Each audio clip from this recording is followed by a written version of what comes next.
Assalamualaikum warahmatullahi wabarakatuh. Bagian yang kedua menjawab murtadin. Ya. Isa terkemuka dunia dan akhirat. Isa hakim yang adil. Ini saya satukan saja penjelasannya. Ya. Murtadin yang mengatakan bahwa Isa terkemuka dunia dan akhirat. Siapakah lagi yang terkemuka selain Tuhan?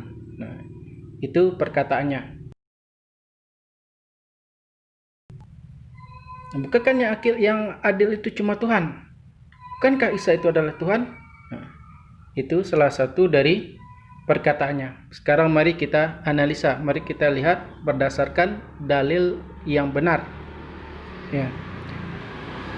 Ucapan Isa terkemuka dunia dan akhirat itu bisa kita temukan di dalam surat Ali Imran ayat 45 yang berbunyi, Bismillahirrahmanirrahim. Ingatlah ketika para malaikat berkata, "Wahai Maryam, sesungguhnya Allah menyampaikan kabar gembira kepadamu tentang sebuah kalimat atau firman darinya, yaitu seorang putra, namanya Al-Masih Isa putra Maryam, seorang terkemuka dunia dan di akhirat, dan termasuk orang-orang yang didekatkan kepada Allah." Jadi di sini ada, sebenarnya dalam ayat ini ada tiga poin yang selalu menjadi bahan untuk mereka perdebatkan. Yaitu yang pertama biasanya kalimatullah. Ini akan saya jelaskan pada video berikutnya. Yang keduanya adalah Isa terkemuka dunia dan akhirat. Ya. Sebenarnya kalau mereka baca ayat ini, ya jelas saja, ya secara jelas kita pahami dan kita ketahui bahwa Isa Al-Masih itu adalah termasuk orang-orang yang didekatkan kepada Allah. Tentu saja dia adalah seorang rasul, bukan Allah. Ya. Tapi itu adalah salah satu trik mereka. Oke, kita bahas. Yang pertama, kenapa terkemuka? Yaitunya karena Isa Al-Masih ini adalah nabi yang paling banyak polemiknya. Di antara nabi-nabi yang lain, dia dituhankan oleh banyak manusia di dunia. Menjadi Tuhan selain Allah adalah dosa yang tak diampuni. Maka dalam Islam, nanti menjelang kiamat, dia akan membersihkan namanya yang sudah dituhankan dengan mengadili orang-orang yang menuhankannya. Makanya dia disebut dengan terkemuka karena urusannya itu di dunia dan di akhirat. Dan di akhirat ini bukan setelah hari kiamat tapi menjelang hari kiamat. Karena tanda-tanda hari kiamat itu adalah datangnya Dajjal, pembohong besar, turunnya Nabi Isa Al-Masih, Dukhan dan lain sebagainya. Bukan pada hari kiamat tapi menjelang hari kiamat. Bahkan nanti dia akan diadili oleh Allah di akhirat. Artinya di hari kiamat. Kita lihat dalilnya dalam surat Al-Maidah ayat 116.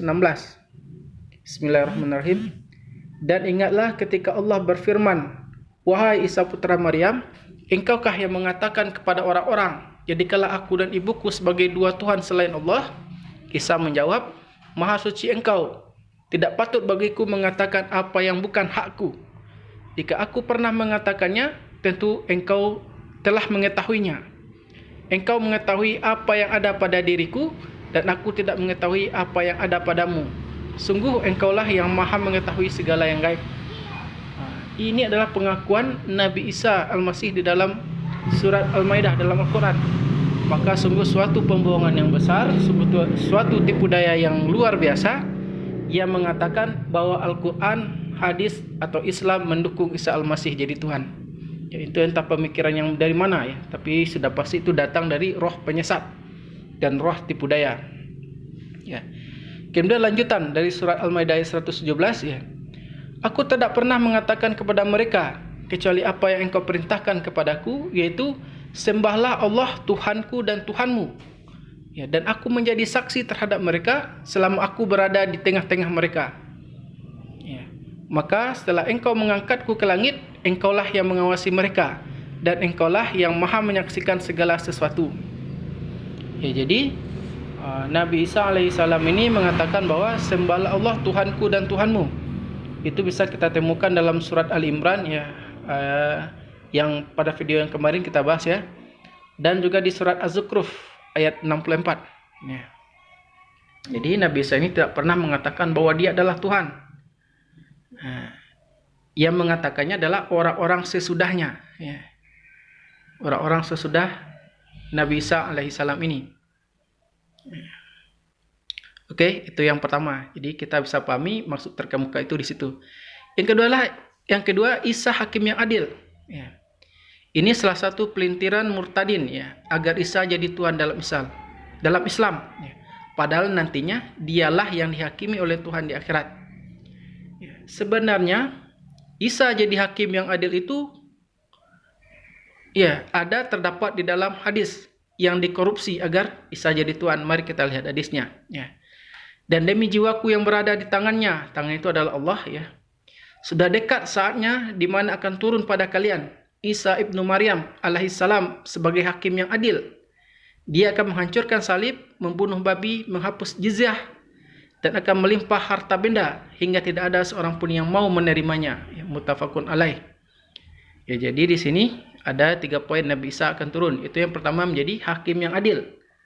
Hakim yang adil itu maksudnya dia menjadi hakim, ya. Tapi bukan ahkamul hakimin, ya. Dia menjadi seorang hakim. Siapa yang akan dihakimi? Tentu adalah orang-orang Kristen. Ya. Kita lihat tugasnya. Yang pertama, sebagai hakim yang adil, dia akan menghancurkan salib. Ya, menghancurkan salib itu artinya menghapus kekristenan, karena dia sudah datang. Ya. Yang kedua, membunuh babi. Membunuh babi itu artinya kekejian. Ya, atau tafsiran yang lain ketamakan, kebiadaban sebagainya. Ya. Ketiga adalah menghapus jizyah, upeti atau pajak. Dan akan melimpah ruah harta benda hingga tidak ada seorang pun yang mau menerimanya. Ya, jadi pada hari kiamat nanti itu ya Nabi Isa akan menjadi seorang hakim ya, yang tugasnya menghancurkan salib, menghapus kekristenan, membunuh kekejian, dan pajak-pajak atau kekayaan akan melimpah. Ya. Dan tentu saja agamanya adalah Islam ya, karena dalam ayat Al-Quran Allah juga berfirman bahwa akan memenangkan Islam ini di atas semua agama nantinya. Ya.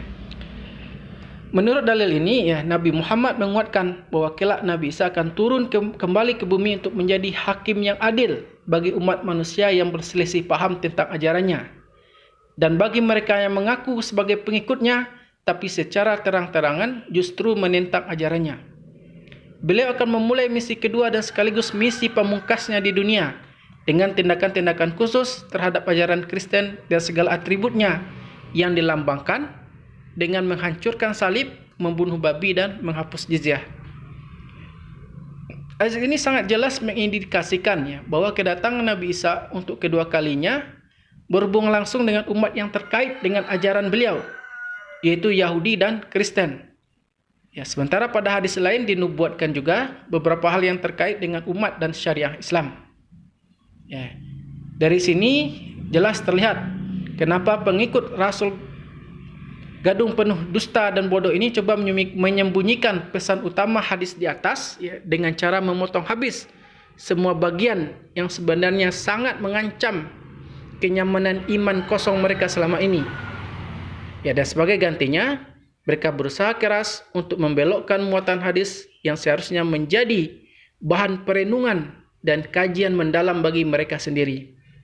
Menjadi usaha yang sangat menyedihkan untuk menyesatkan umat Islam dengan isu pertanyaan yang pokok, ya, yaitu pertanyaan tentang siapakah hakim yang adil. Oke, nah, jadi bisa kita pahami ya sekarang siapa hakim yang adil itu. Ya, hakim yang adil itu hanya terdapat di dalam hadis ini. Ya, jika Anda temukan di dalam Al-Quran Nabi Isa menjadi hakim menghakimi manusia, Anda hebat. Saya tantang Anda. Ya, para murtadin itu. Ya. Oke, terakhir sebagai renungan ya. Surat Al-Baqarah ayat 255. Ya. Bismillahirrahmanirrahim. Rasul-rasul itu kami lebihkan sebagian mereka dari sebagian yang lain. Di antara mereka ada yang langsung Allah berfirman dengannya, dan sebagian lagi ada yang tinggikannya beberapa derajat. Ya, ini untuk menjawab omong kosongnya. Kenapa bukan Nabi ini? Kenapa bukan Nabi itu? Ya. Jadi semoga Anda paham. Oke. Wabillahi taufik wal hidayah, ya, dengan taufik dan hidayah dari Allah Subhanahu wa taala. Wassalamualaikum warahmatullahi wabarakatuh.